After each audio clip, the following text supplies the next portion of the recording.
I'm a social anxiety and confidence coach. A few weeks ago, I booked myself on a singles event. I spotted it coming up. It's this one called Thursdays, and it's basically one Thursday a month. They pick a bar in the town centre. About 150 people go to it.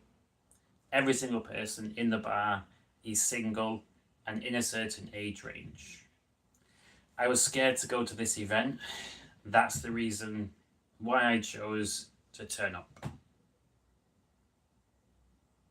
The reason that I was scared is because prior to being coached and becoming confident with people, going back to those times, I went to speed dating events for quite a long time. I would estimate that I went to maybe 10 to 14 of these events when I was younger. And when I was younger, I had no luck in this area. Kept on trying, kept turning up, just felt hopeless at the time. Felt that there's no matches for me. When there's a match, there's not a response to the message. So I was turning up, not getting anywhere. I think at that time I went on one date from 14 events, 10 to 14, speed dating those years ago. And I remember there was a few red flags as well, even though she was a nice person overall. So because I had this past experience with singles type events, even though I know I transformed as a person, I didn't want to go to such events. But I thought, let's do it. So I went there, had some great chats with people, ended up going on a nice date. It was just a first date that ended at a first date. Not enough compatibility to go further. But I'm really glad that I went to the event. And I could see the difference in confidence, the fact that I was connecting with people this time. But in the past, when I had a lot of social anxiety, I wasn't truly connecting with people. My eye contact wasn't great, body language wasn't really being myself, more performative, but things are different now. So if there's something meaningful in your life that you want to do, but it's a bit scary, a good question you can ask yourself is, will avoiding this activity make my world smaller or bigger? Will it limit your reality? Make you live in a reduced world, or will it create an expansion?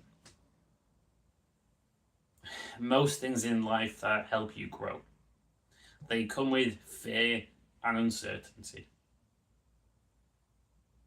So I wrote down a couple of pointers for this live stream where I can hopefully encourage you to take some positive action that's going to help you out in the long term. So firstly, your brain confuses unfamiliar with dangerous.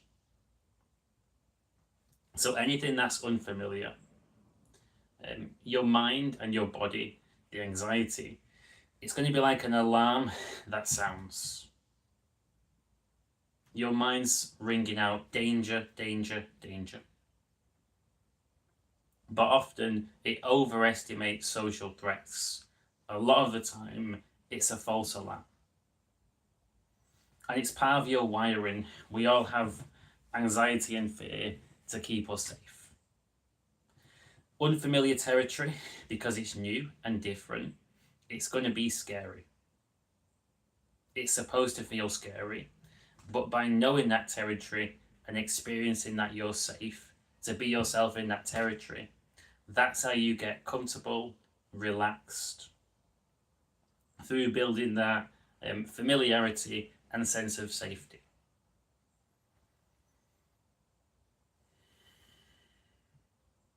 So know that it's normal to feel anxiety and fear when faced with an unfamiliar situation. Logically, you probably know that it's going to be fine, but your body needs that evidence for you to really reaffirm that belief.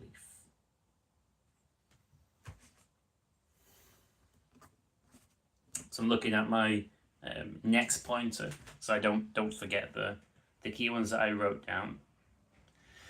So every avoided fear makes your world a little bit smaller. When you avoid facing a fear, there is a gain that you get. There is a win. Short-term relief. Oh, fantastic. I don't need to go to this social today. I can just sit in comfort. I can avoid going to the gym.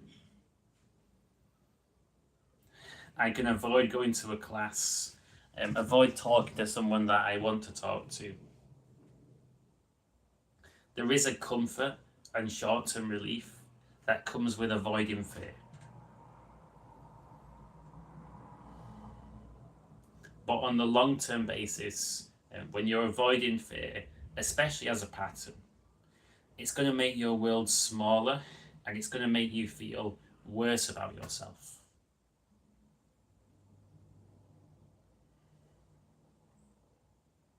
I remember when I was getting coaching, my mentor would say, Phil, there's two kinds of suffering. There's good suffering and there's bad suffering. So bad suffering is where you avoid fear, you choose to do nothing. Too scared to go to the gym, not going to go there. Some people are afraid of the gym. Too scared to go to a social group, so I'm going to avoid it. Too scared to talk to a person that I like. Too scared to do this, too scared to do that. By avoiding that fear, you create this prison of anxiety that you live in. Your world feels restricted, controlled, less freedom. There's a lot more fear, and there's an automatic suffering that comes with this. A miserable comfort and a comfort with anxiety. Not a good feeling. So on the flip side to the bad suffering, there's the good suffering. That's where you decide to lean into the fear and just face it. The suffering is the time where you're actually facing that fear and digging deep, putting yourself through that challenge. That's the suffering component, but something good comes of it. You grow as a person, you feel more confident, your life gets better as well. And imagine if you could just keep on picking the good suffering over the bad suffering repeatedly, and your life would just keep on improving over time. I've done this for quite a number of years now. Really helped me. And usually the pattern is this when it comes to facing fear. There's this nervous anticipation before the event itself. With this, your mind makes up all these excuses. I can't go to that event. People are going to reject me, ignore me, not listen to me. There's going to be a conflict. It's going to be terrible. It's going to be the worst thing ever. Your mind's trying to talk you out of stepping into that unfamiliar territory that could be dangerous. And you feel it in your body as well. So that's the anticipation. Then you go to the event, and when you're there, you're probably going to realize that it's actually not as bad as your mind forecasted. I was expecting a thunderstorm, but really it's just a bit of cloud. It's actually not that bad. After the event, you feel glad that you went to the event, and you actually want to keep on going to more events. You feel this motivation to continue on. That's an example of the good suffering in action. making your world and life bigger. So the next pointer that I wrote down, courage builds evidence.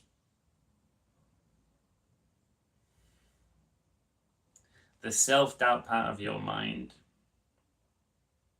it can't argue with concrete facts. Sometimes you just need the evidence to support the belief.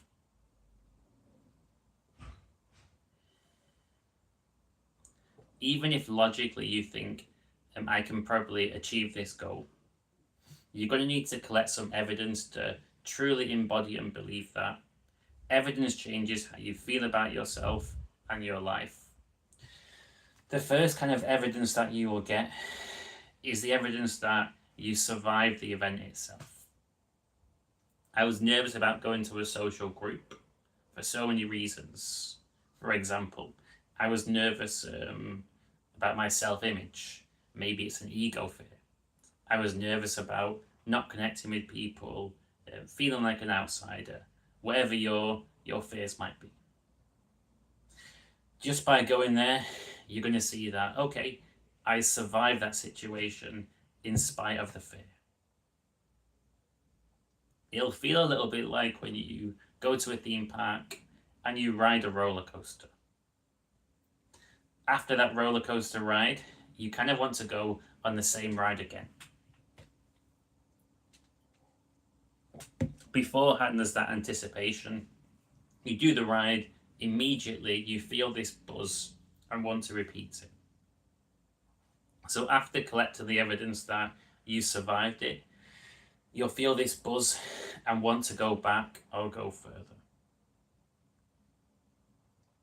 Through repeatedly going into these situations and repeatedly facing the same fears, you're going to start to shape a belief. Maybe I can actually do this thing. Maybe I can handle it. What if I can actually succeed in this area?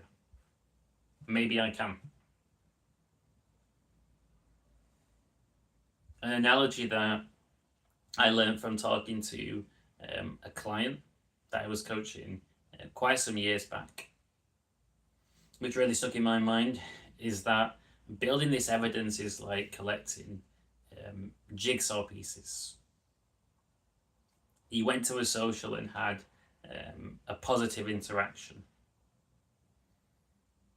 You made a new friend. People included you in the group. You shared your opinions. You didn't feel judged. People laughed when you made jokes. Whatever it is, these are all jigsaw pieces.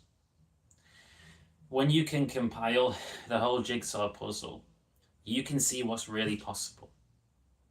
But at the start, you're just collecting the pieces, and you can't see the complete jigsaw yet. But you're building something. And with enough evidence, you're going to build the belief that you can actually do okay in this thing.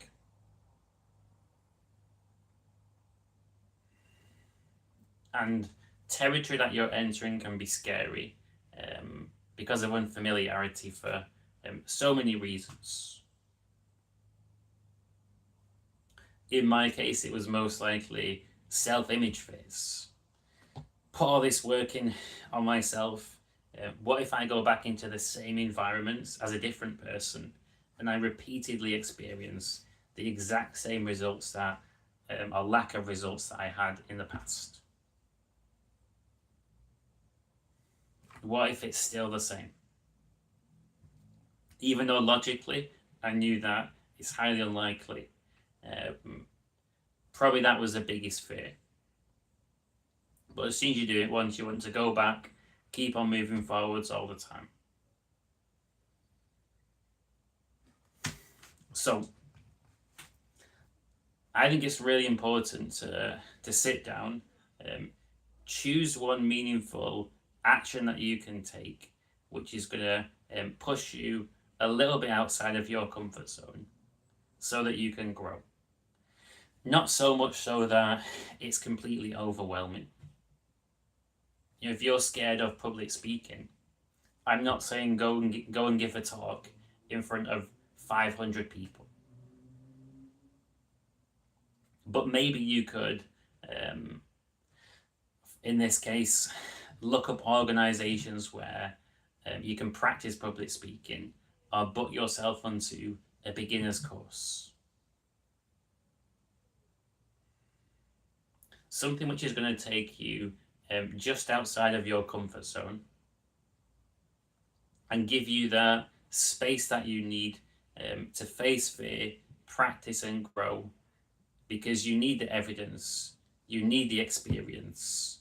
You can't just talk yourself into believing you can do something, but you can build that jigsaw over time with the right mindset, motivation, and action taken.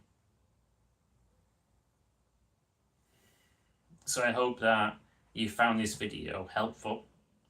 If you're interested in all this kind of content and it's resonating with you, feel free to check out my website, which is philmorrison.net.